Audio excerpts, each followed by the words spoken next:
안녕하세요. 잔망입니다. 오늘은 스마트 팩토리에 대한 생각을 정리해 볼까 합니다. 이 스마트 팩토리라는 용어 자체는 4차 산업혁명이라는 용어가 일반화되면서 굉장히 자주 듣게 되는 용어들, AI, DX, 스마트 팩토리 등의 내용을 얘기를 할 때 꼭 나오는 요 아이템 중에 하나라고 볼 수가 있을 것 같고요. 요 주제는 실은 제가 이번에 회사의 추천으로, 회사의 권유로 해서 받았던 책, 그 책을 보고 내용이 너무 좋아서 그 내용을 토대로 해서 제 생각을 같이 좀 보태고 정리해서 한번 소개하는 자리를 만들어 볼까 해서 준비를 했습니다. 광고료를 받고 제작한 영상은 아니고요. 그렇다고 해서 또 내돈내산도 아닌 것이 회사에서 지급을 해준 책이라서 그냥 우연히 겹쳐서 소개하게 된 책이라고 볼 수 있을 것 같습니다.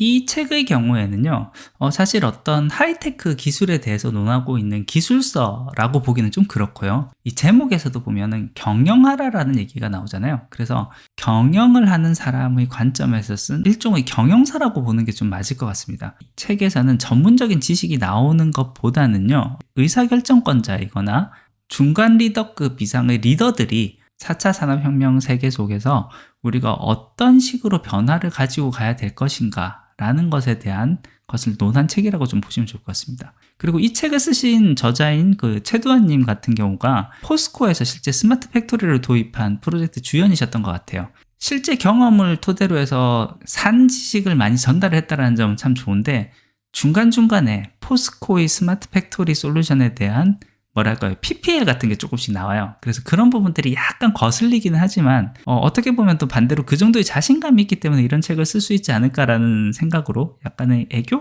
이렇게 좀 보고 넘어가주면은 그래도 재밌게 볼 수 있는 책이라고 생각이 됩니다. 이 스마트 팩토리에 대한 것을 논할 때 사실 제일 먼저 꼭 봐야 되는 거는 우리가 그럼 스마트 팩토리를 통해서 얻고자 하는 목적이 무엇일까라는 것입니다. 스마트 팩토리를 도입할 때 분명한 목적을 세워야 된다는 것은 무엇보다도 굉장히 중요한 부분인데요. 이 경영서라고 말씀드렸던 이 경영서의 특징답게 경영의 대가인 피터 드러커의 굉장히 유명한 말과 지향점에서 출발을 합니다. 측정할 수 없으면 관리할 수 없고 관리할 수 없으면 개선할 수 없다라는 그 말. 측정과 관리를 어떻게 하면은 최첨단 IT 기술, 소위 말하는 빅데이터, IoT, AI 등의 디지털 기술을 이용을 해서 보다 관찰을 잘하고 제어를 잘하는, 그래서 측정을 잘하고 관리를 잘하는, 그래서 보다 높은 개선 수준을 끌어올리는 방법을 찾을 수 있을 것인가 하는 것이 이 스마트 팩토리라는 가고자 하는 방향의 지향점의 핵심이다. 이렇게 좀 봐주시는 게 가장 정확한 시사점이 될 것 같아요. 자, 그러면 스마트 팩토리를 도입을 하기 위해서 가장 중요한 출발선이 무엇인지도 한번 좀 살펴볼 필요가 있는데요. 가장 중요한 것은 융합이라고 봐야 될 것 같습니다. 어떤 산업이 되었든 간에 전문 산업 분야에 대한 도메인 지식을 가지고 있는 기존의 엔지니어들, 지식인들이 있고요. 스마트 팩토리에서 주로 사용하게 되는 IT 지식, 이 두 가지 기술이 서로 융합이 잘 되어야지만 스마트 팩토리 도입이 제대로 원활하게 될 수 있다는 거, 그 점이 좀 핵심이라고 봐야 돼요. 이 스마트 팩토리라는 용어에 속아서 첨단 IT 기술에만 매몰되면은 겉만 화려하고 실제로는 써먹지 못하는 예쁜 쓰레기를 만들 수도 있다는 것, 그 점을 염두에 둬야 될 거예요. 이 책에서는 그런 공장을 스마트 팩토리를 가장한 스튜피드 팩토리라고 표현을 하고 있습니다. 스튜피드 팩토리가 되지 않기 위해서는 도메인 엔지니어들이 주연이 되고 IT 엔지니어들이 조연이 되어서 도와주는 그런 모습이 가장 이상적인 모습이 되어야 된다는 것을 염두에 두면 큰 실패는 없지 않을까라고 생각이 됩니다. 우리가 스마트 팩토리를 보다 효율적으로 실행을 하기 위해서는 우리가 한 가지 명심하고 있어야 되는 개념이 있습니다. 생각은 크게 하고요. 행동은 작게 하는 것. Think big, small act라고도 표현을 하는데요.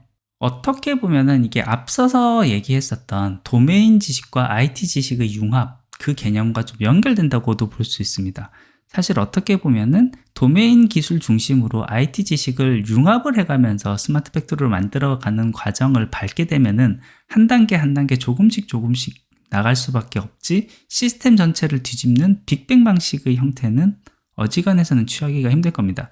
가장 현장에서 가까운 곳에서 도메인 기술의 접점 부분에서부터 작게 한 단계씩 디지털화를 진행하는 것이 실질적으로 실질 사용이 전제된 스마트 팩토리를 만들 수 있는 그 구성이 되지 않을까라는 생각을 좀 한 번 더 해보고요. 작게 실행하는 방법이 우리 주변에 살펴보면은 생각보다 많은 부분들에 좀 힌트가 있어요. 제일 먼저 이 스마트폰이라는 게 사실은 굉장히 큽니다. 요즘 우리 대부분의 사람들이 스마트폰을 사용을 하고 있는데 이 스마트폰 자체가 이미 굉장히 잘 갖추어진 IT 인프라의 시작점을 만들어줄 수도 있습니다. 스마트폰이 중간중간에 어떤 연결의 허브 역할로 활용을 한다라고 하면은 수집이 가능한 필요한 센서하고의 어떤 연결점만 잘 찾아준다라고 하면은 정말 우리에게 의미 있는 자료들을 쉽게 많이 다양하게 수집할 수 있다는 점, 그 점이 하나의 힌트가 될 수 있을 것 같아요. 물론 요 스마트폰을 이용을 할 때는 사용자의 협조 그리고 개인정보 보호라는 이 법률적인 부분이라든지 협조를 얻어야 된다라는 그런 좀 어려움이 있을 수는 있겠지만 기술적인 관점으로만 봤을 때는 생각보다 굉장히 큰 메리트가 있는 부분이다라고 볼 수가 있을 것 같습니다. 그리고 또 하나는 IoT 기술들인데요. 요 이미 만들어져 있는 센서들, 설치되어 있는 센서들을 다시 새로운 센서로 바꾸는 개념이 아니라 거기에 인터페이스만 좀 더 추가를 해서 통신을 통해서 값만 더 추가로 끌어올 수 있는 그런 기술들도 지금 많이 개발이 되고 있다고 하거든요. 그래서 그런 부분들만 살짝 건드려서 추가로 우리에게 필요한 데이터들을 수집할 수 있는 그런 방법을 찾아보는 것도 굉장히 좀 좋은 방법이 될 것 같고요. 그리고 이와 같은 많은 데이터들이 모이면 결국 그 데이터들을 어떻게 효율적으로 가공을 해서 사용을 해보냐 하는 부분도 역시 마찬가지로 고민을 해야 되는데 우리가 오픈소스로 되어 있고 공유되고 있는 소스들도 생각보다 높은 성능을 내는 경우가 많이 있습니다. 일단 뭐 파이썬이나 이런 데서 오픈되어 있는 여러 가지 AI 학습 툴들이라든지 도구들을 통해서도 작게 실행을 해볼 수 있는 것들이 많거든요. 그래서 이미 있는 데이터 아니면 또 쉽게 모을 수 있는 데이터들을 가지고 작게 시도해보고 실패하고 성공하고 요거를 번갈아 가면서 해보고 그 다음에 괜찮은 성과가 있으면 좀 더 확장시켜 나가고 이런 식으로 조금씩 나가는 것이 그것이 진짜 우리 공장을 똑똑하게 만드는 스마트 팩토리를 만드는 그런 바른 길이 되지 않을까라는 생각을 해봅니다. 예, 오늘은 제가 좀 회사에서 처한 상황도 스마트 팩토리라는 화두에 대해서 좀 고민을 해야 되는 상황이고 읽게 되었던 책도 스마트 팩토리에 대한 내용을 잘 정리되어 있었던 책이었고 그래서 저 나름으로도 이해의 수준을 한 단계 높이기 위해서 내용을 한번 정리를 해봤습니다. 굉장히 놀라웠던 점은요. 이 책의 출간 시점이 2019년 11월, 그러니까 2년이 넘게 지났었다라는 점이었습니다. 어떻게 보면은 저희 생각 확장의 속도와 저희 고민의 속도 자체도 이미 굉장히 많이 늦었다라는 생각도 좀 들고 반성도 많이 하게 되는 그런 시간이 되지 않았나 생각을 해봅니다. 정말 세상은 넓고 똑똑한 사람은 정말 많은 것 같습니다. 오늘도 이렇게 또 한 수 배우는 그런 좋은 자리가 됐었던 것 같네요. 예, 오늘 준비한 것은 여기까지입니다. 끝까지 들어주셔서 감사합니다.